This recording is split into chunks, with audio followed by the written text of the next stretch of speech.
Bismillahirrahmanirrahim. Assalamualaikum warahmatullahi wabarakatuh.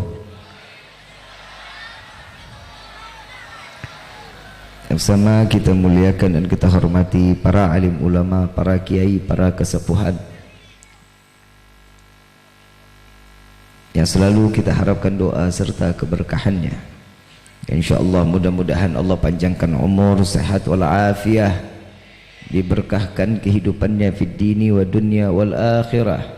Dan insyaAllah mudah-mudahan kehadiran beliau-beliau di tempat ini penyebab turunnya rahmah, taufik dan hidayah dari Allah subhanahu wa ta'ala. Amin ya rabbal alamin.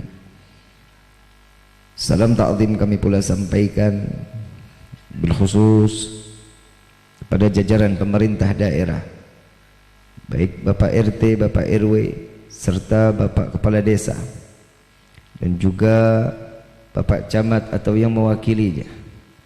InsyaAllah mudah-mudahan Allah panjangkan umur, sehat walafiah, diberkahkan kehidupannya fid dini wa dunya wal akhirah.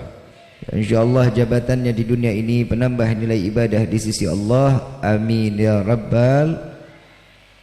Wabil khusus salam ta'zim kami pula sampaikan kepada Ustaz Imam Suyuti, dan wabil khusus Bapak Kepala Desa Cihaur Bapak Amit beserta jajarannya, dan juga Bapak dari TNI dan Polri-nya. InsyaAllah mudah-mudahan Allah istiqamahkan di dalam perjuangannya, dan Allah jadikan beliau manusia yang dipilih oleh Allah, ditempatkan satu kedudukan di hadapan Allah, dan insyaAllah menjadi nilai ibadah di sisi Allah. Amin ya rabbal alamin. Wabil khusus kepada seluruh panitia penyelenggara Maulid Nabi Muhammad sallallahu alaihi wasallam yang saat ini diselenggarakan oleh Musalla Hidayatul Mubtadi'in. InsyaAllah mudah-mudahan lelahnya dijadikan nilai ibadah di sisi Allah. Para donaturnya ditumpahkan rezeki yang berkah, yang banyak, yang halal, yang insyaAllah mudah-mudahan tidak akan pernah menjadi fitnah di yaumil qiyamah. Amin ya rabbal alamin. Wabil khusus kepada seluruh jamaah hadirin wal hadirat Blok Cijolang, Dusun Cirandek, Desa Cihaur, Kecamatan Ciawi Gebang, Kabupaten Kuningan, yang insyaAllah mudah-mudahan dipanjangkan umurnya, disehatkan badannya, diberkahi di dalam kehidupannya. Amin ya rabbal. Dan yang belum dapat jodoh dipertemukan jodohnya, yang punya hutang dilunasin hutangnya. Beda banget aminnya emang. Udah urusan jodoh sama utang the best sudah. Mudah-mudahan ditaatkan di dalam ibadah kepada Allah, dapat selalu memakmurkan musallah dan masjidnya. Amin ya rabbal. Hadirin wal hadirat rahimakumullah, hamdan li rabbin hassana bi Muhammadin wa anqadhana min dhulmati jahli wad dayajiri ila nuril islamin wa ilmin wa hikmatin wa imanin wa yumnin wa khairil awamiri. Alhamdulillah, alhamdulillah ala ni'matil islam wal iman wa kafa bihamid ni'mah. Alhamdulillahilladzi hadana bi abdihil mukhtari man da'ana ilaih bil idzni wa qad nadana labbaika ya man dallana wa hadana labbaik ya Rasulullah labbaik ya Rasulullah labbaik ya Rasulullah. Asyhadu an la ilaha illallah wahdahu la syarika lah wa asyhadu anna sayyidana Muhammadan abduhu wa rasuluh la nabiyya ba'dah. Allahumma fasalli wa sallim wa karrim mu'azzim ala sayyidina wa habibina wa syafi'ina wa qurrata ayunina wa nuril qulubina wa maulana Muhammad sallallahu alaihi wasallam wa ala alihi wa ashabihi wa azwaji wa dhurriyyati wa ahli baiti ila yaumiddin. Ibadallah, usikum wa nafsi bi taqwallah faqad fazal muttaqun. Qala Allah Ta'ala fil Qur'anil Karim, a'udzu billahi minasyaitonir rajim. Bismillahirrahmanirrahim. Ya ayyuhalladzina amanu ittaqullaha ittaqullaha haqqa tuqatih wa la tamutunna illa wa antum muslimun.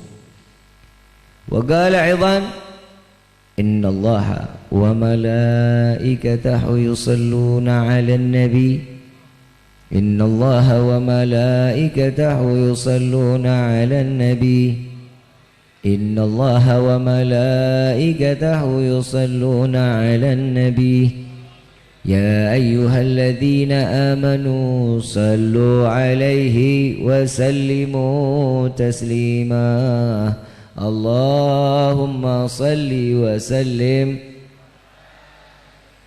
wa ala alihi subhanaka la ilma lana illa ma 'allamtana innaka antal alimul hakim rabbi israh li sadri wa yassir li amri wahlul 'uqdatan min lisani yafqahu qawli rabbi zidna ilma warzuqna fahma walhamdulillahi rabbil alamin. Pertama-tama limpahan puji serta syukur kita panjatkan kehadirat Allah Subhanahu wa taala yang Maha Agung, yang Maha Luhur, yang Maha Bijaksana. Ya alhamdulillah, di malam yang penuh keberkahan dan kemuliaan ini Allah masih izinkan kita menerima nikmat dari Allah. Wabil khusus nikmat Islam, nikmat iman, nikmat sehat wal afiah, nikmat umur yang panjang yang insyaallah mudah-mudahan kenikmatan ini tidak Allah hapus sampai ajal menjemput kita. Dan mudah-mudahan Allah matikan kita dalam keadaan husnul khatimah.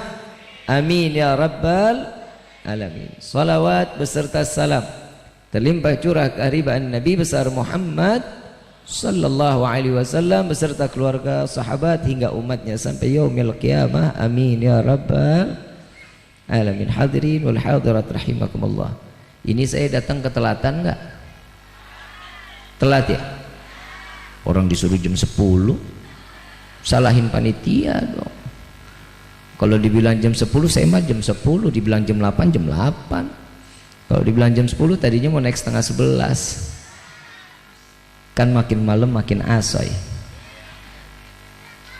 Kenapa sih orang makin malam tuh kayaknya makin enak banget terima ilmu? Kenapa? Setiap malam itu kadang-kadang Allah cuci otak kita dalam kemaksiatan. Betul. Kalau kita hitung-hitung, desa apa namanya nih? Desa Cihaur. Bloknya Cirandek. Blok Cirandek kalau dihitung masyarakatnya segini banyaknya apa kurang? Berarti masih banyak yang enggak hadir. Banyak yang enggak hadir. Itu kenapa kita yang hadir? Karena kita yang dipilih oleh Allah. Karena kita yang diinginkan oleh Allah. Karena kita yang diringankan langkah kakinya menuju majlis yang mulia ini, semua atas izin Allah. Kalau ngelihat tema tadi dikatakan mengajak jamaah untuk sholat berjamaah. Pak, oi, menang baik lu.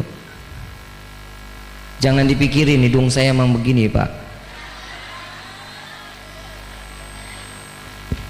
Pak, Imam Syafi'i mengatakan seorang laki-laki sholatnya wajib di masjid. Kalau nggak mau ngelangkah kaki di masjid atau musola suruh ganti sama rok. Tahu rok apa? Ya itulah Bib. Suruh pakai rok. Kenapa? Karena yang sholat di rumah itu perempuan. Jangan sholat di masjid itu cuma sholat Jumat doang, jalan langkah kaki ke masjid. Subuhnya enggak, duhurnya, asarnya, maghrib, isya, mati aja mendingan. Giliran mati yang dicari masjid sama musola. Mestinya bikin pengumuman di daerah Cirandek nih, blok Cirandek. Barang siapa yang tidak pernah sholat di musola atau masjid, dilarang mayitnya disolatkan di musola dan masjid. Setuju nggak tuh? Setuju nggak? Sholat di masjid itu pahalanya luar biasa. Habib, saya biasa sholat di rumah berjamaah sama istri. Iya, dari 5 waktu sisain 1 waktu buat sama istri sama anak, tapi sisanya yang lain di masjid. Kenapa? Ini ulah siapa? Nah, ini kita periksa nih.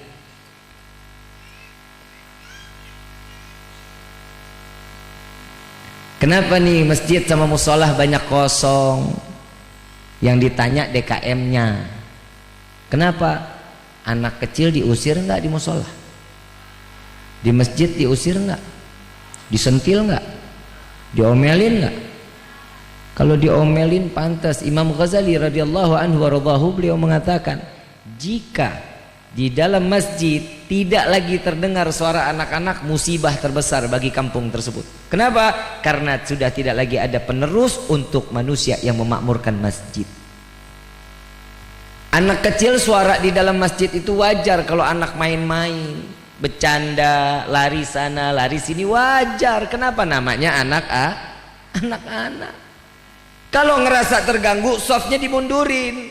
Yang anak-anak dikasih selahin 3 soft kosong, anak-anak kumpulin tuh anak-anak. Kalau anak-anak pada lari-larian di masjid wajar, karena rumahnya sempit, nggak bisa buat diajak main.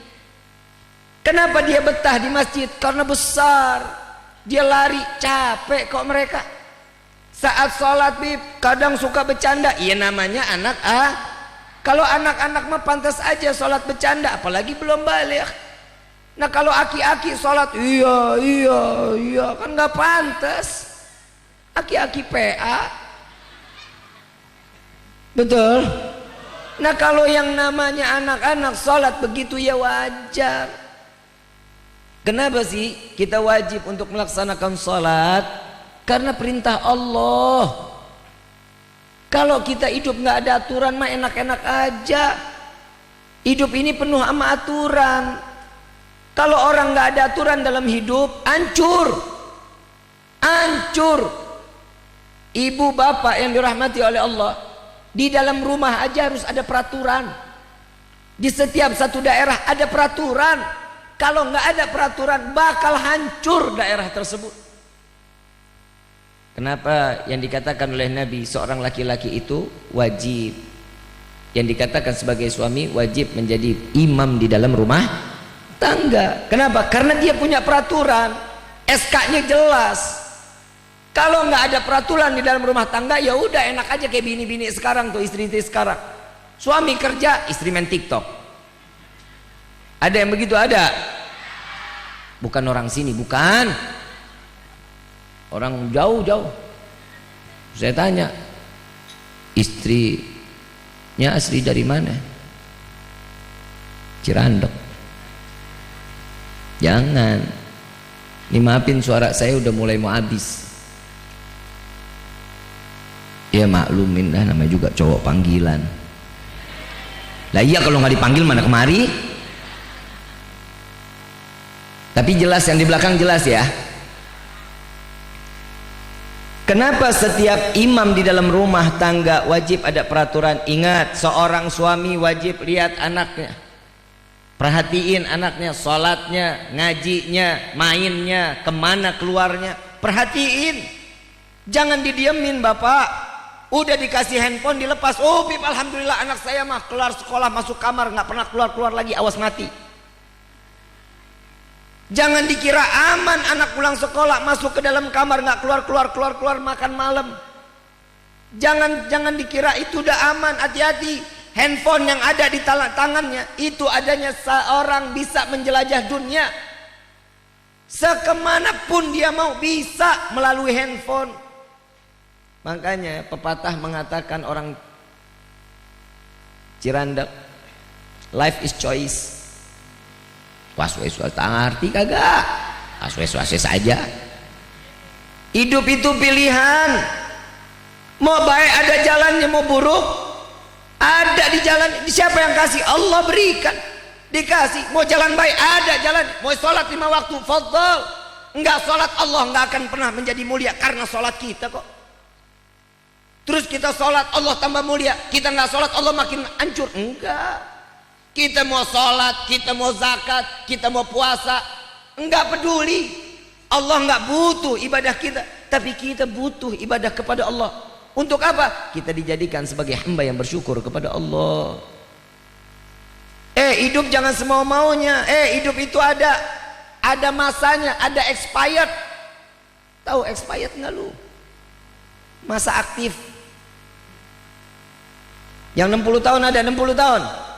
3 tahun lagi. Lah betul-betul Nabi meninggal umur berapa? Sejarah mengatakan 63. Yang 60 tahun berarti berapa lagi? Loh kan Nabi mengatakan umatku umurnya nggak jauh dariku, 60 sampai 70. Kalau ada yang sampai 80, ada yang 90 bonus. Ya iyalah, voucher isi ulang.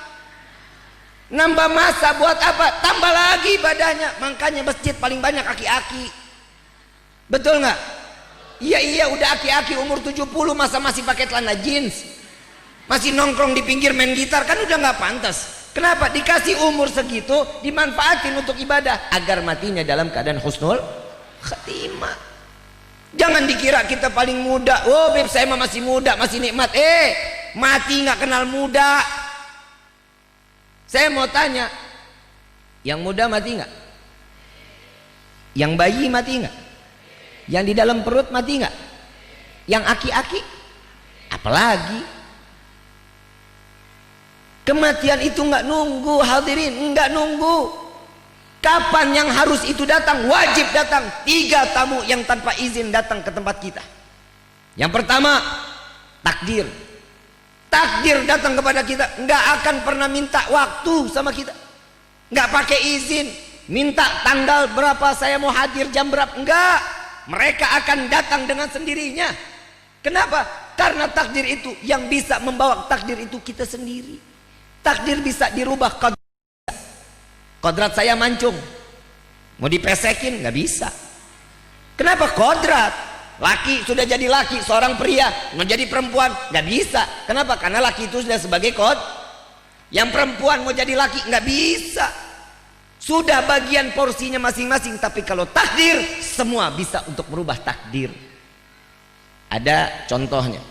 Kita punya ayah kerjanya di sawah, punya anak S1, S2, S3, betul? Kenapa? Takdir yang merubah. Duit ada, rezeki mampu. Untuk apa? Merubah takdir. Kalau kitanya punya keinginan, kalau kita punya keinginan tapi nggak mau usaha, sama juga, percuma. Apalagi tamu yang hadir ke rumah nggak pakai izin. Rezeki datang itu nggak pakai diduga-duga, nggak minta waktu sama kita. Malaikat Mikail ketok rumah. Assalamualaikum, salam, siapa? Mikail. Mau ngapain? Besok saya mau datang bawa duit sekoper. Enggak begitu, enggak. Dan rezeki yang datang itu bukan hanya berupa fulus. Tahu fulus? Mafi fulus, mamfus. Lah orang kan cari duit mati-matian ya. Beb, saya mencari duit mati-matian. Iya, mau ngapain? Iya beb, habis kalau nggak ada duit berasa pengen mati. Ini udah salah fungsi. Rezeki yang namanya rezeki itu bukan hanya berupa uang. Tetangga baik rezeki, punya anak soleh rezeki, yang punya istri solehah rezeki, punya suami soleh itu rezeki.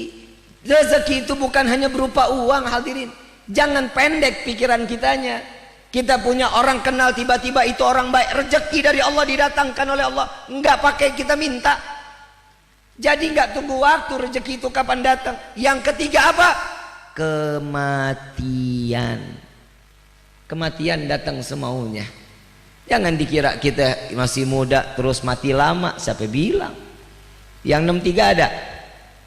Ada yang 63, tinggal dicabut sikringnya. Paeh. Betul? Betul nggak? Sekarang apa sih tujuan hidup? Banyakin ibadah, kejar amalan di dunia sampai ke bawah ke akhirat. 3 kematian dari kematian itu yang bakal datang dan akan menemani kita di alam kubur. 3 yang datang, yang akan pergi membawa jenazah keluar dari rumah. 3. Yang pertama, harta. Harta bawa kita tuh, mobil, motor, ya, bawa, naik ambulan kan,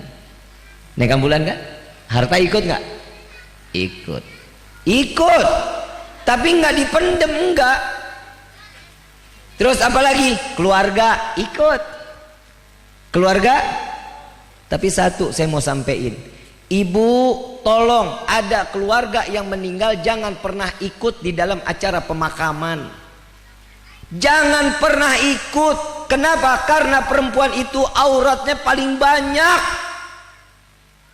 Ibu ikut, ibu nyusahin, ikut ke liang lahat enggak, ikut gali enggak, ikut nguruk enggak, nangis sampai gelasar glosor.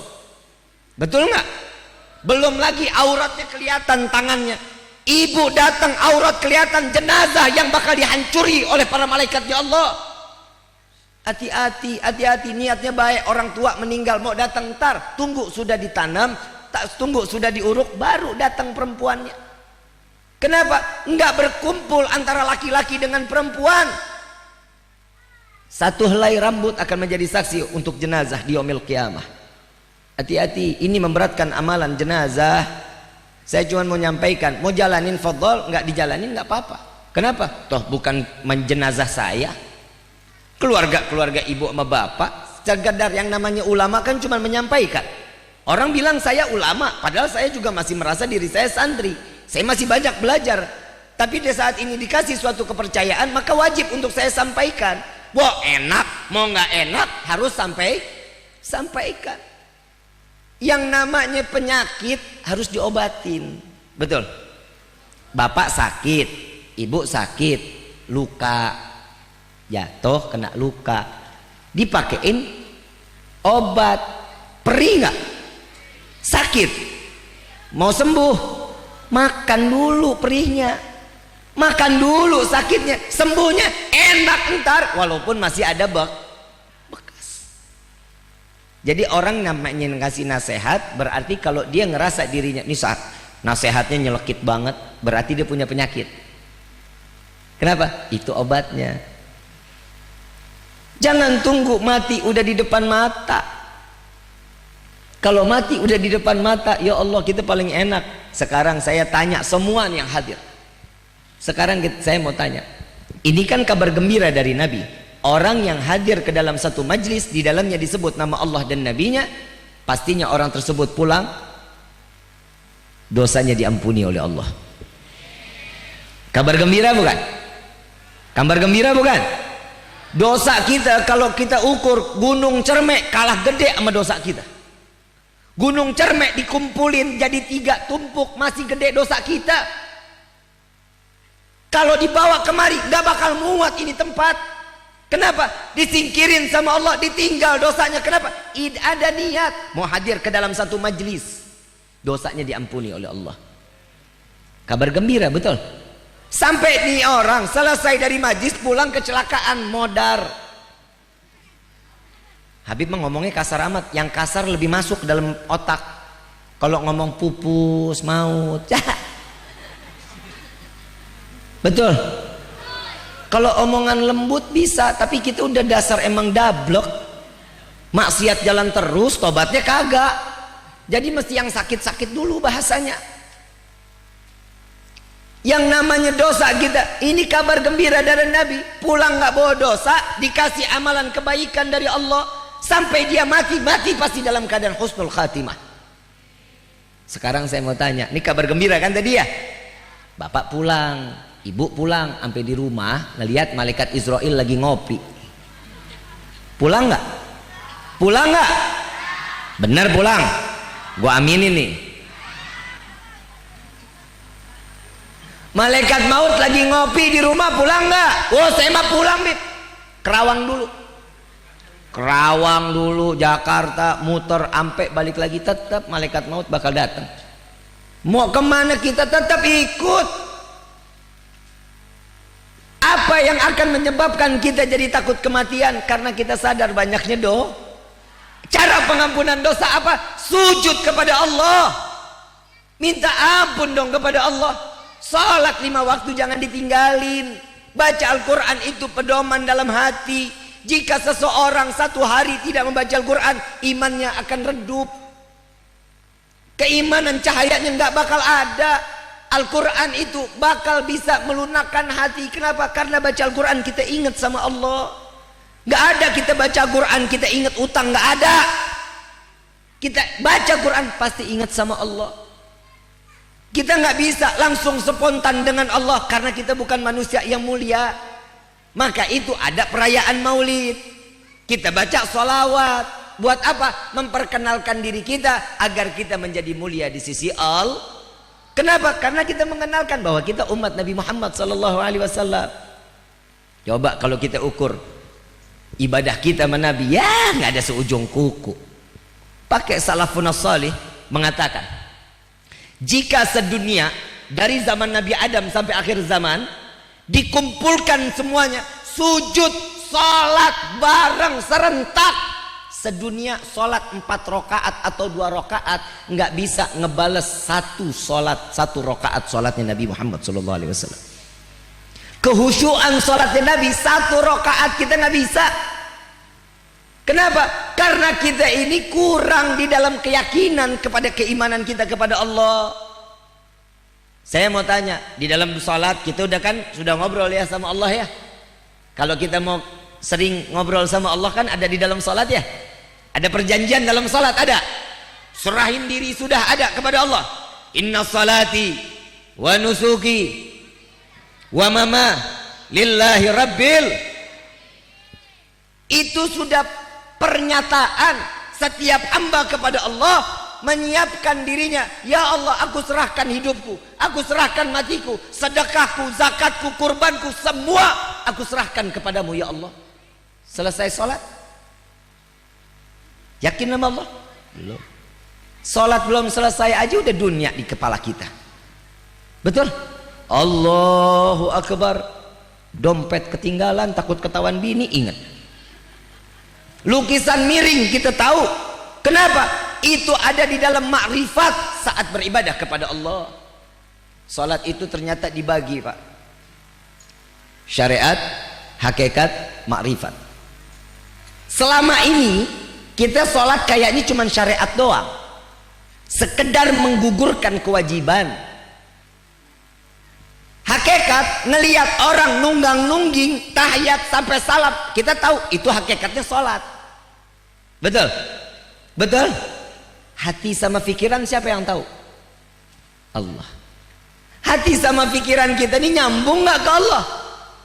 Apa cuman sekedar inna salati wa nusuki wa mahyaya wa mamati lillahi rabbil, hanya cuman sekedar di lisan.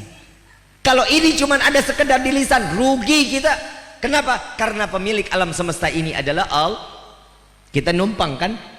Kita numpang nggak nih di bumi? Nabi SAW mengatakan dalam hadis arba'in, dalam hadis terakhir beliau mengatakan, wahai Umar, kita ini sebagai musafir. Kita ini sebagai musafir. Suatu saat akan kembali kemana tempat asal kita. Tempat asal kita kemana? Akhirat. Setelah daripada kendaraan, harta, keluarga ikut nganterin kita ke liang lahat, dan amal yang ditinggal di hadapan Allah, amalan nggak seberapa, zikir nggak pernah, nginget Allah enggak. Begitu masuk ke dalam liang lahat, digebuk sama malaikat, aduh-aduh. Ingat, ingat, setiap apa yang terjadi di alam kubur itu adalah hak, betul, wajib mendapatkan setiap hamba Allah. Yang amalnya baik, selamat dari siksaan kubur. Yang amal buruk, siap-siap digebuk terus sama malaikat. Kita tinggal pilih, mau selamat mau enggak. Mau selamat mau enggak? Dimatiin aja Kang Silo.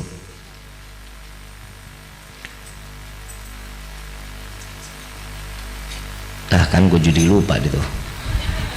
Lu sih Kang, lu ganggu aja lu ah. Ntar gue gangguin nih kameranya nih.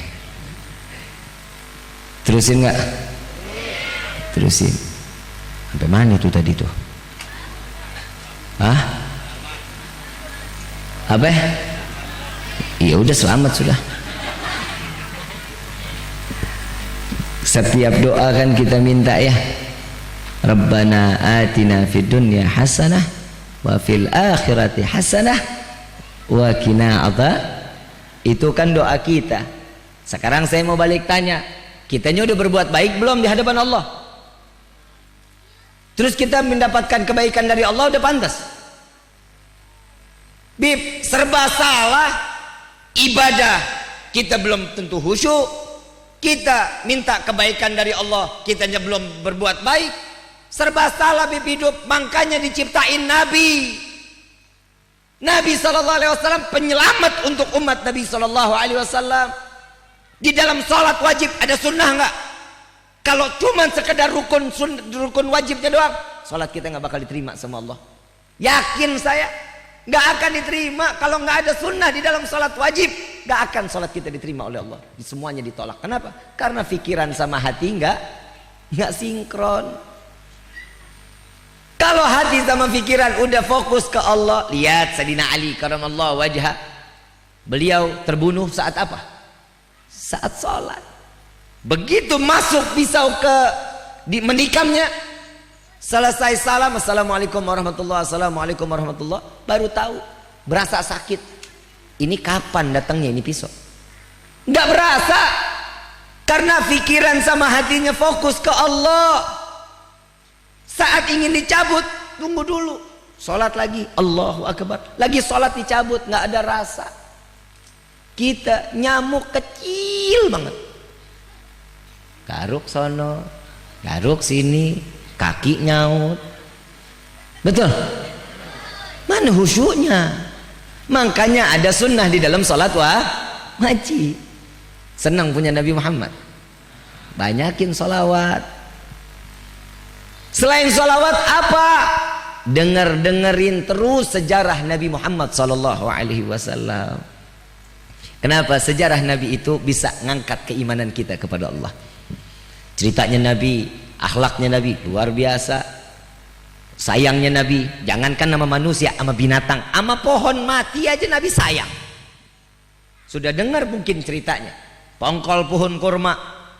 Saat dimana sahabat Nabi SAW ngelihat Rasulullah dalam keadaan senderannya di pongkol pohon kurma, pasti ngerasa badannya sakit. Sahabat punya pikiran, ganti mimbarnya Nabi, cari tempat sandaran Nabi yang enak, diganti dengan yang kokoh. Pongkol kurmanya digeser 10 kaki dari Nabi. Nggak jauh, pongkol kurmanya nggak jauh. Begitu Nabi lagi ngajar, terdengar suara tangisan seperti seorang bayi yang tidak diberikan ASI oleh ibunya selama beberapa hari.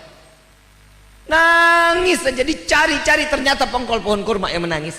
Pongkol pohon kurma sudah mati, masih menangis. Sampai di dalam riwayat Sayyidina Abu Bakar Siddiq mengatakan, demi Allah aku tidak pernah melihat seorang ayah sampai memberikan pelukan hangat sebagaimana Nabi SAW memberikan pelukan kepada pongkol pohon kurma tersebut. Dengan kelembutan, dengan kasih sayang, dipeluk, dibelai, ditanya sama Nabi, wahai pongkol pohon kurma, apa yang kau tangisi ya Rasulullah? Kemarin jasadmu bertempelan dengan jasadku, keringatmu bersentuhan dengan jasadku, saat ini akan berjauhan jasadmu dengan diriku ya Rasulullah. Apa kata Nabi? Wahai pongkol pohon kurma, jarakmu nggak jauh dariku, engkau nggak jauh, engkau selalu dekat denganku.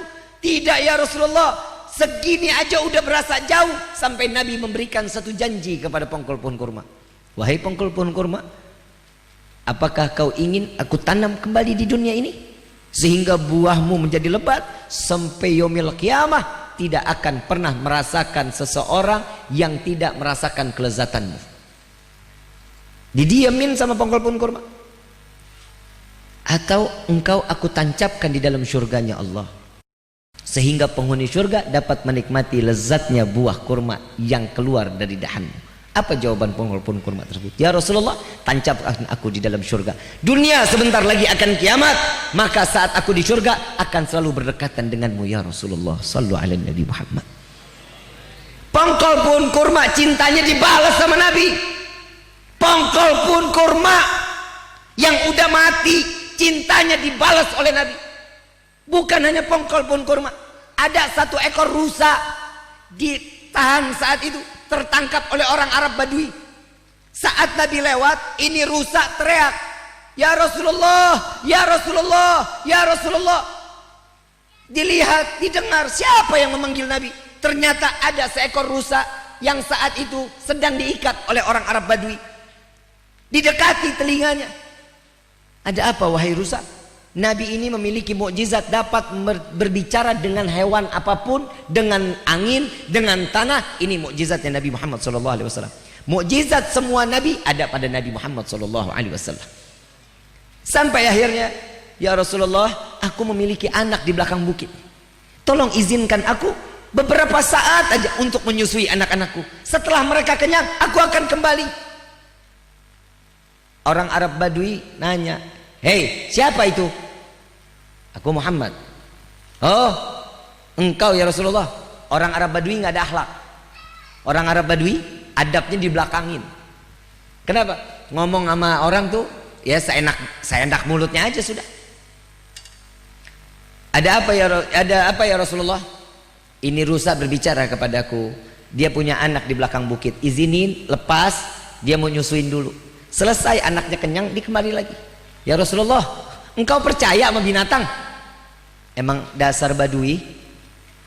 Beliau bilang, ya Rasulullah, engkau percaya sama binatang? Jika engkau percaya sama binatang, apa jaminannya kalau dia balik lagi? Nabi enggak pakai pikir. Nabi mengatakan apa? Aku jaminannya. Aku jaminannya, kata Nabi. Baik, engkau jangan pergi sampai rusa ini kembali. Dibuka ikatannya, rusa ini lari sampai ke belakang bukit. Tidak beberapa lama, turun lagi, tiduran lagi, sampai kata orang Arab Badui, ya Rasulullah, aku percaya. Dia kembali, maka hari ini aku lepaskan rusa tersebut. Rusa mendapatkan kasih sayang dan perhatian Nabi, bahkan mendapatkan syafaat Nabi. Binatang dapat syafaat Nabi. Cukup sampai situ? Belum. Satu ekor unta, kurus unta. Saat Nabi lewat, dipanggil, ya Rasulullah, salam kepada Nabi, assalamualaikum ya Rasulullah. Nabi jawab, alaikassalam. Ini unta langsung sujud di kaki Nabi, dicium kaki Nabi. Dicium kaki Nabi, dibisikin Nabi, didengerin sama Nabi. Ya Rasulullah, aku milik fulan. Si fulan ini mempekerjakan aku cukup sangat berat, tapi memberiku makan sedikit. Betul begitu? Iya ya Rasulullah. Unta ngadu, dipanggil, hei fulan, siapa pemilik daripada unta ini? Aku ya Rasulullah. Zalim, takutlah engkau kepada Allah karena berbuat zalim kepada binatang. Ada apa ya Rasulullah? Unta ini berbicara kepadaku, mengadukan perihal apa yang kau lakukan kepada unta ini. Engkau memberikan pekerjaan yang cukup berat, namun engkau memberikan makan yang cukup sedikit. Betul ya Rasulullah, dia berbicara seperti itu. Maka di hari ini saksikan ya engkau ya Rasulullah, aku tidak pekerjakan dia dan aku akan selalu memberi dia makan dalam keadaan sehat. Unta dapat syafaat, rusa dapat syafaat. Kecintaannya Nabi bukan hanya untuk umat. Sampai di dalam satu riwayat ada satu keledai, dari mulai di pasar kecil kurus, dibawa sama Nabi, dikasih makan Nabi. Makanan keledai tiap hari Nabi kunyahin, dikunyahin sama Nabi. Setelah dimakan sudah lembut, baru dikasih ke keledai tersebut yang kurus. Sampai akhirnya keledainya gemuk. Sampai keledainya gemuk, sehat afiah. Setelah Nabi SAW wafat, keledai ini frustasi. Keledai frustasi, keliling sana keliling sini, nggak ada yang kasih makan, dikasih makan nggak mau dimakan, kecuali Nabi Muhammad SAW.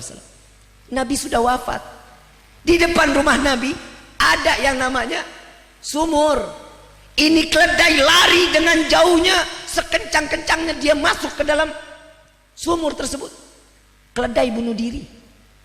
Keledai bunuh diri. Dalam riwayat apa dikatakan? Keledai tersebut frustasi karena cintanya sudah tidak pernah lagi memandang Nabi Muhammad SAW. Kalah kita sama binatang, kalah kita sama hewan. Mereka dijamin oleh Allah, mereka mendapatkan pandangan kasih sayang dari Nabi Muhammad SAW. Jangankan binatang, ular. Kalau kita ketemu ular, ingat ya, ingat, ini pepatah Nabi SAW mengatakan, dan orang-orang soleh juga mengatakan, jika kalian ketemu ular 10, bisanya luar biasa, ditakutin, mematikan. Ketemu satu orang munafik, bunuh dulu orang munafik, baru ularnya. Kenapa? Ini yang akan menghancurkan agama. Hati-hati, hati-hati. Ini sahih ini. 10 ular berbisa, 1 orang munafik. Bunuh dulu yang munafik baru ular. Kenapa? Lebih bahaya itu orang munafik. Hati-hati. Kalau kita sudah tergolong orang munafik, sorga nggak akan tempat buat kita. Ciri-ciri orang munafik apa? Ngaku cinta sama Allah, ngaku cinta sama Nabi, tapi ibadah enggak. Ini ciri-ciri orang munafik. Mudah-mudahan kita tidak tergolong orang-orang munafik. Allah berikan keimanan kita di hadapan Allah. Amin ya rabbal alamin. Ular saat Rasulullah bersama Nabi Muhammad SAW, Sayyidina Abu Bakar berdua dengan Rasulullah masuk ke gua. Di dalam riwayat Jabal Nur. Jabal Nur. Di saat itu, disitulah Nabi SAW istirahat di pangkuan Sayyidina Abu Bakar Siddiq. Saat itu Sayyidina Abu Bakar ambil jubahnya, dirobek sedikit demi sedikit karena banyak lubang di dalam gua tersebut. Khawatir ada kalajengking, ada ular yang bisa mematikan, yang bisa menyakiti Nabi Muhammad SAW. Semua lubang sudah ketutup, bahannya habis. Ada 1 lubang nggak ketutup, diganjal sama kakinya, diganjal karena udah ngelihat ada 1 gerakan-gerakan kayaknya binatang, ditutup pakai kaki. Di dalam 1 riwayat kaki Sayyidina Abu Bakar hancur sampai kelihatan tulang. Digigit sama ular. Nggak pernahnya ular ngegigit. Ular itu matok selesai sekali pergi. Ini ular berkali-kali sampai hancur kaki Sayyidina Abu Bakar. Sampai keluar keringat, netes air mata. Wajah Sayyidina Umar udah sampai membiru, netes kena wajah Nabi Muhammad SAW. Terbangun Rasulullah.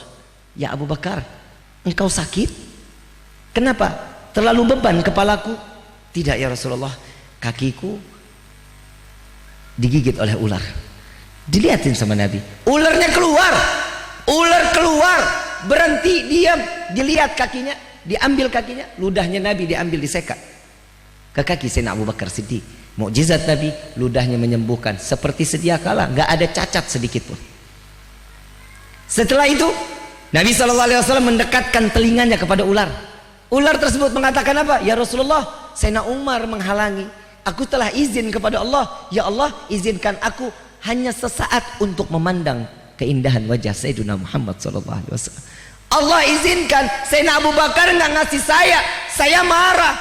Ular matanya udah pernah melihat memandang Nabi Muhammad SAW. Siapa kita?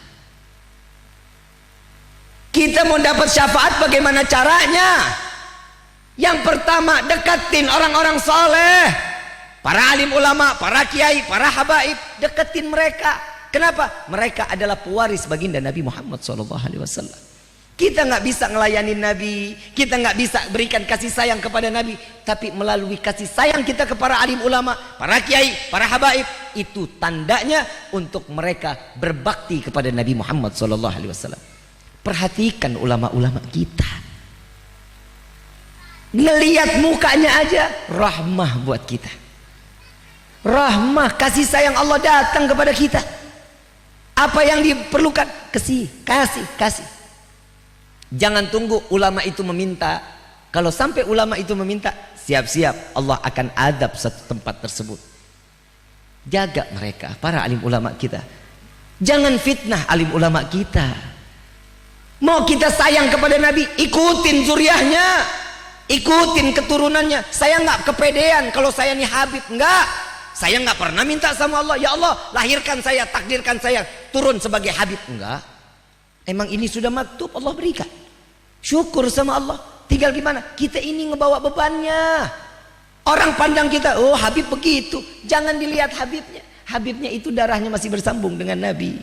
Kalau Habibnya nggak baik, Habibnya ahli maksiat, Habibnya tukang minuman khamar, Habibnya tukang bohong, yang dijelekin sifatnya, perbuatannya yang nggak disuka, jangan orangnya. Kenapa? Karena orangnya, siapa Nabi SAW mengatakan, barang siapa menyakiti keturunanku, maka sesungguhnya dia telah menyakitiku. Barang siapa yang telah menyakitiku, dia sudah mendapatkan kemurkaan Allah dunia dan akhirat. Hati-hati. Saya bukan orang yang kepedean, enggak, saya nggak minta dihormatin. Tapi ingat, hei para alim ulama, hei para kiai, hei para habaib, yang kalian dielu-elukan oleh para umat, oleh jamaah, dicium tangannya berbalik-balik. Bukan karena kalian dihormatinya. Kalian itu cuma sekedar perantara karena kalian membawa ilmu Nabi Muhammad SAW. Kita, nauzubillah min dzalik, satu syaraf kita putus, gila, nggak lagi ada yang hormatin kita. Kita kaya, punya pangkat. Saat ini kita punya pangkat, syaraf kita dicabut oleh Allah. Nggak hina. Nggak ada yang hormatin kita, nggak ada. Mau dia kaya, mau dia pangkat, mau dia seorang ulama, kalau sudah syaraf dicabut oleh Allah, mati. Gak akan pernah ada orang mau hargain kita. Hari ini saya diarak, saya dipakein petasan awal datang, disambut luar biasa. Saya gila datang ke ini kampung, nggak ada yang mau terima saya. Mau ngapain ngasih masuk orang gila? Betul? Saya nggak ngerasa kalau ngelihat habaib semua dikawal, ya dikawal. Yang salaman tar dulu, nanti jangan ya. Mereka bukan mengawal orangnya, bukan, karena mereka membawa ilmunya Nabi. Yang dijagain ilmunya Nabi. Kalau kita mau sayang sama Nabi, dekatin para alim ulama, jangan dimusuhin. Ingat, darahnya alim ulama beracun. Hadirin, hati-hati. Doanya dia bakal terus menembus arasnya Allah. Apalagi mereka orang-orang yang dizalimi. Hati-hati. Kita doakan semoga Habib Rizik Allah jauhkan dari segala bentuk fitnah dunia wal akhirah. Allah angkat derajat beliau setinggi-tingginya. Beliau orang saleh. Saya tahu betul. Saya darah daging beliau. Saya keluarga beliau.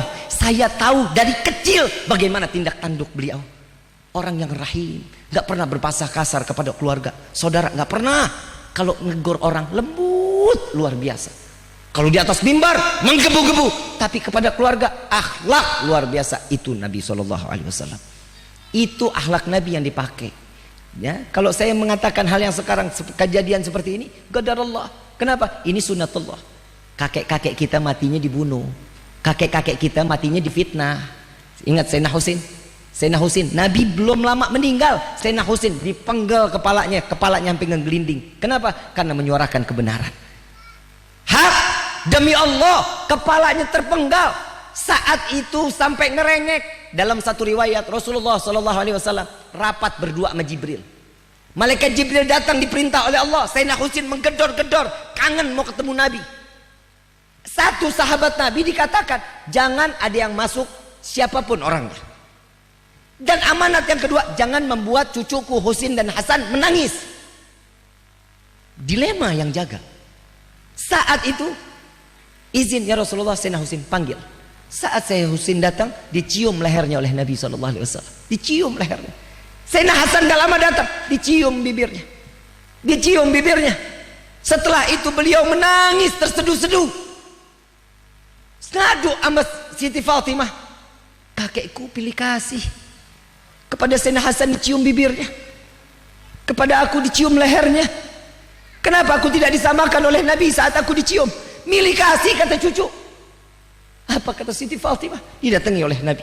Kepada Nabi Siti Fatimah didatangi. Ya Rasulullah, Husin berbicara. Saat engkau mencium Hasan di dalam bibirnya, di bibirnya engkau cium. Saat Husin kau cium lehernya, nangis Rasulullah. Menangis Rasulullah SAW. Saat menangis pingsan Nabi. Sampai mengatakan, ya Fatimah, aku mencium bibir Hasan karena dia akan mati diracuni. Aku mencium leher Sayyidina Husin karena akan terpenggal kepalanya dengan jasadnya. Qadarullah, keturunan Nabi Muhammad sudah wajib mati dalam keadaan bunuh. Sunnatullah. Makanya di darah habaib gak ada yang takut, hadirin. Gak ada yang takut sama sekali. Gak ada yang takut. Hanya takut kepada Allah dan Nabi-Nya. Jika ini terjadi terus-terusan, wallah, Allah akan turunkan bala besar di Indonesia. Mudah-mudahan Allah cabut, Allah singkirkan bala dari negeri kita.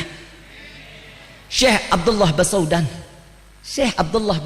seorang masyayikh, bukan habaib, penulis karangan Hadrah Basaudan.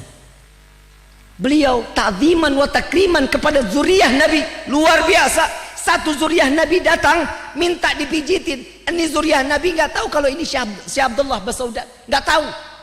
Saat dia datang, wahai tuan, tolong pijitin saya. Baik, dipijitin. Seorang wali min auliyaillah mijitin. Setelah engkau pijitin aku, tolong kudaku dipijitin. Kudanya disuruh pijitin, jalan Ki Abdullah, dipijitin kudanya. Setelah itu beliau malamnya mendapat anugerah nikmat dari Allah, memimpikan Nabi Muhammad SAW. Dikatakan oleh Nabi, wahai Abdullah Basaudan, jika keluargaku, darah dagingku tidak dapat membalas budi apa yang telah engkau berikan, maka aku yang akan memberikan apa, dan aku yang akan memberikan sesuatu setelah engkau berbuat baik kepada dia. Aku yang akan melayanimu saat kelak nanti di dalam surganya Allah. Nabi yang melayani. Hati-hati. Saya mengatakan ini alal haq, ini semua ada dalilnya. Jangan caci maki ulama. Jangan. Kalau memang nggak suka, diam. Jauh lebih selamat. Harus saya sampaikan karena ini adalah salah satu penolong kita. Doa kepada Allah, jaga guru-guru kita, dipanjangkan umur guru-guru kita. Ingat, laula murabbi ma araftu rabbi. Kalau bukan karena guru-guru kita, kita nggak akan kenal bagaimana cara beribadah kepada Allah. Kita nggak tahu bagaimana sujud kepada Allah. Ada faknya masing-masing, urusan akhirat, urusan dunia. Insya Allah mudah-mudahan berkah di malam ini. Allah selamatkan semua guru-guru kita. Wabil khusus Al-Habib Quraish bin Baharun. Allah jauhkan segala bentuk fitnah dunia wal akhirah. Dipanjangkan umur beliau, disehatkan badan beliau, diberkahi kehidupan beliau fi dini wa dunya wal akhirah. Amin ya rabbal. Jika kita sudah mengikuti apa yang diajarkan oleh Nabi, cinta dengan siapa yang kita harus cintai, maka perbanyaklah salawat kepada baginda Nabi Muhammad sallallahu alaihi wasallam. Barang siapa yang banyak salawat kepadaku, maka dia akan bersamaku di dalam surganya Allah. Coba kita bayangin, kita salawat sehari berapa? 1000 ada? 100? 200? 300? Jangan mengaku cinta kalau sehari kita kurang dari 300 salawat kepada Nabi Muhammad SAW. Wajibin salawat. Kenapa? Nabi mengenal kita itu karena banyaknya salawat kita kepada Nabi. Kita udah bikin repot malaikat loh. Kita salawat sekali aja udah bikin repot malaikat. Satu riwayat saat Isra wal Mi'raj Nabi Muhammad SAW ketemu ngelihat malaikat yang tangannya banyak, jarinya ribuan. Ditanya sama Rasulullah, ya Jibril, ini malaikat apa pekerjaannya? Oh ya Rasulullah, ini malaikat tugasnya menghitung air hujan dari mulai zaman Nabi Allah Adam sampai akhir zaman. Ngitungin butiran hujan yang turun ke tanah berapa, yang turun ke loteng berapa, semuanya nggak lepas satu pun dari hitungannya. Datangi oleh Nabi, wahai malaikat Allah, apa kekuranganmu? Kata malaikat tersebut, ya Rasulullah, kekuranganku di mana saat aku menghitung air hujan dari zaman Nabi Adam sampai akhir zaman, aku tahu penghitungan, tapi aku tidak bisa menghitung rahmatnya Allah tatkala umatmu berkumpul bersolawat kepadamu ya Rasulullah. Nggak bisa dihitung rahmah dan keberkahannya. Ini hari kita udah berapa kali solawat sama Nabi. Assalamualaikum ayuhan Nabi wa rahmatullahi wa barakatuh. Kita baca lagi, ya Rabbi salli ala Muhammad, ya Rabbi salli alaihi wasallam. Terus solawat kepada Nabi. Kenapa? Karena inilah salah satu yang dapat menyebabkan kita diturunkan taufik dan hidayah. Hidayah itu mahal Pak Bu, mahal luar biasa. Nabi Ibrahim, seorang nabi, mendapat gelar Khalilullah. Punya anak seorang nabi yang bernama Nabi Ismail. Nabi Ibrahim penegak kalimat tauhid, Nabi Ismail penegak kalimat tauhid. Nabi Ibrahim memiliki ayah namanya Azar, seorang produsen berhala, pembuat berhala. Sampai matinya tidak diberikan hidayah oleh Allah. Bapaknya Nabi nggak dapat hidayah. Siapa lagi? Anaknya Nabi Allah Nuh, Kanaan. Sampai matinya tidak dititipkan hidayah. Mati dalam keadaan tidak membawa iman. Siapa lagi? Istri Nabi Allah Lut. Sampai matinya tidak dibawa iman. Istri Nabi nggak diberikan hidayah oleh Allah. Siapa lagi? Paman Nabi SAW, Abu Jahal, Abu Lahab. Sampai mati tidak dititipkan hidayah oleh Allah. Sampai mati tanpa membawa iman. Sampai Abu Lahab mengatakan, sampaikan yang kepada yang ngebunuh, yang mau menggal, sampaikan kepada Muhammad, Abu Lahab musuhnya di dunia, musuhnya di akhirat. Paman Nabi dipenggal putus kepalanya, tidak beriman kepada Allah karena tidak dititipkan. Ini paman Nabi, pamannya Nabi. Gimana kita? Syukur sama Allah. Kita semua di sini mendapatkan hidayah dari Allah.